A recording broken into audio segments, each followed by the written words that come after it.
ព្រះចៅអធិរាជមានព្រះរាជអង្គការឲ្យលេងម៉ងបង្ហាត់ក្បាច់គុណនិងពង្រឹងកិច្ចការនយោបាយនៅពេលឡើងគ្រងរាជនឹងតែងតាំងនាងជាព្រះមហេសីដើម្បីជួយគ្រប់គ្រងរាជវាំងនិងសម្រួលកិច្ចការរដ្ឋអ្នកចេញទៅមុនចុះ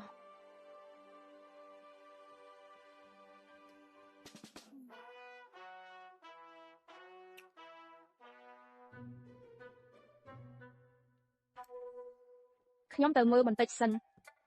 ស្រីម្នាក់នោះចូលក្នុងរាជវាំងតែពេញមួយជីវិតមិនដែលបានតែងតាំងជាព្រះមហេសីឡើយសៀវភៅប្រវត្តិសាស្ត្រនេះមានបញ្ហាអត់នឹង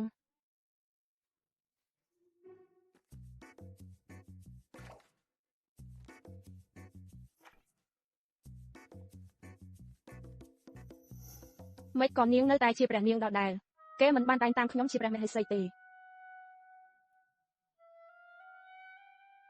ឬមួយក៏មានរឿងអ្វីកើតឡើងព្រះអង្គធ្វើបែបនេះខុសច្បាប់ទម្លាប់ហើយព្រះអង្គយើងមកមើលព្រះមហេសីរបស់យើងមានអ្វីខុសច្បាប់ទម្លាប់ទៅ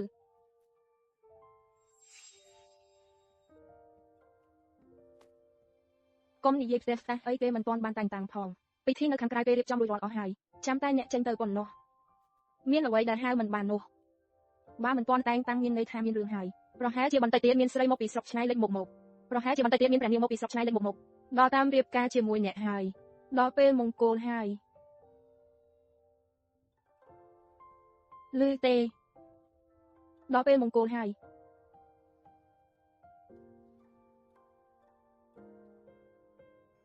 ម៉ងទៅជាមួយយើង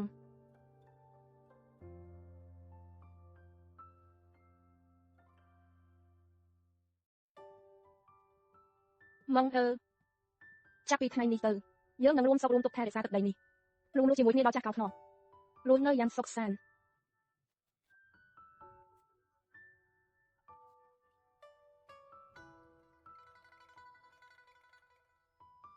ម៉ងល្អអ្នកកើតអីណាំ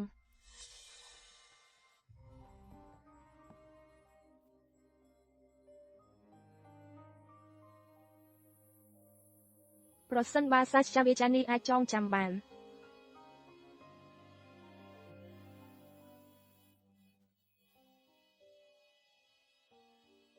តាមពិតទៅ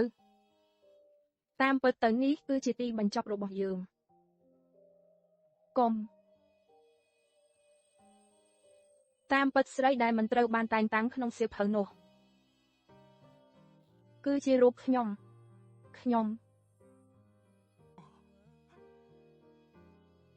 មិនដឹងថាអ្នកមកពីណាទេខ្ញុំដឹងតែថាខ្ញុំចង់រួមរស់ជាមួយអ្នកថែរក្សាទឹកដីនេះរួមរស់ជាមួយគ្នាដល់ចាស់កោងខ្នង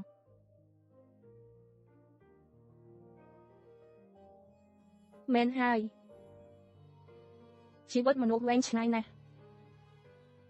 កុំរស់នៅឯការរហូតដល់ចាស់អីខ្ញុំគ្រាន់តែចង់រួមរស់ជាមួយអ្នក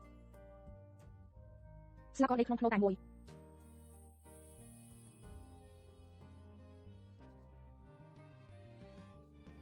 ខ្ញុំស្មានថាខ្ញុំអាចនៅក្បែរអ្នកពេញមួយជីវិតទីបំផុតខ្ញុំអាចនៅជាមួយអ្នកបានប្រហែលជាអាចនឹងភ្លេចខ្ញុំគ្រាន់តែចង់ទីបំផុតខ្ញុំមិនមែនជាមនុស្សនៅទីនេះទេខ្ញុំ